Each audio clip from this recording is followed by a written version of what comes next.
If you mess up your back escape, don't panic. There's still a way out.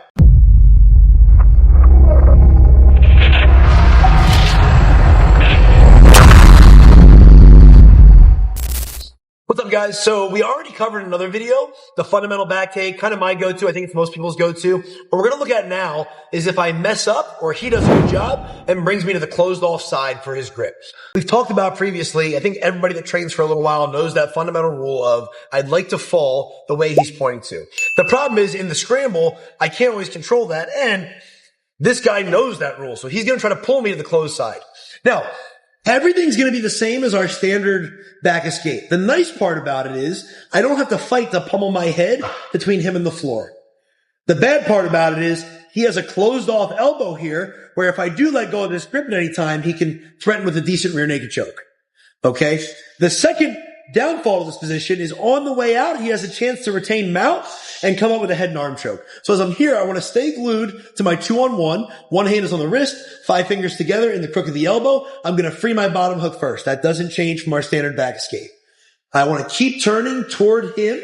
So if my top side is my left side, I'm looking to my left. My bottom leg is going to walk away and step up and over. Again, when I step up and over, my heel goes to my butt so he doesn't reinsert his hook.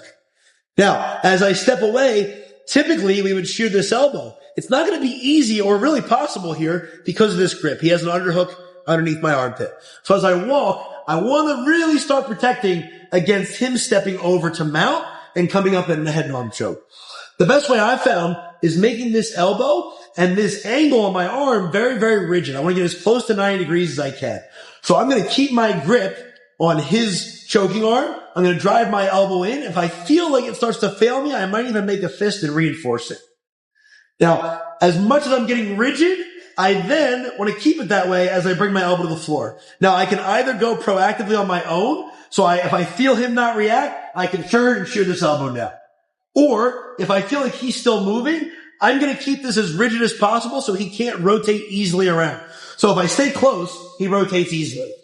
If I get rigid, 90 degrees, he goes to rotate. Now it becomes a frame. I post, scoot, elbow to knee, and I should be safe. Again, when we end this position, it's as much of a scramble as any other position. He may end up on top. I may end up on top. The main thing is if I lose the position to be framed in an open guard. I don't want him to retain that. So one more time. As we're here, everything's the same. I'm still going to fight that top hand. But again, beggars can't be choosers here. Maybe he pulls me to the close side. This is a problem. Number one, if I really want to prevent against him switching to a body triangle, I recommend keeping this top leg engaged. Right? I don't want to have my hips available so he can just adjust. That's number one. Number two, my head is already down. I'm in good shape. I've got to start turning my hips and walking toward him. So whatever shoulder is top side, I'm going to turn that way. I want to look that way. I don't want to go towards face and give him more of my back. As we go now, I'm going to free that bottom hook first. I'm going to walk my leg in. Again, if I need to come off and push down gently, I come right back. If only for a second. Step up and over. Heel goes to butt so he doesn't reinsert the hook. Now I've got to get rigid. If this stays close, I'm in danger, right? I want separation from my shoulder and my neck, and I want my elbow in his chest. If I need to reinforce, I can even go kind of like a fist. So as I'm here, I'm going to start to scoot away. Now, if he does nothing, I go when I'm ready. If I feel active pressure coming back in, then when I feel him move, I'll move, and now it becomes a frame. Now I'm safe, and it becomes a fair fight from here. Give it a shot, guys. Let me know what you think.